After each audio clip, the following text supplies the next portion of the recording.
In this video, I will show you how to apply CapCut text preset. After you open the CapCut, go to text, import your text. So now here is my text. So there is two methods to follow. So the first method, select the text, go to this effect. So here you'll be able to see different CapCut text preset that CapCut gives you. So you can select the one you want to use for your video, like this one. So that's the first method. So the second method, if you want to apply text preset in the CapCut, so you can apply your own text preset. So let's say you save a text preset on your previous editing. So now you want to use the preset on your current editing. So here is how to do it.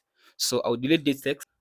So after you delete the current text like this, I'll go to this text and import this text like this. So I'll go to this media, yours under the media, and then go to my preset. So here you'll be able to see the text preset you set on your previous editing. So just import it like this. After you import it, right click on it and then go to this undo compound clip. So after you do undo compound clip, so here as you can see now, you'll be able now to use it. So if you want to use it, just delete the text you had before.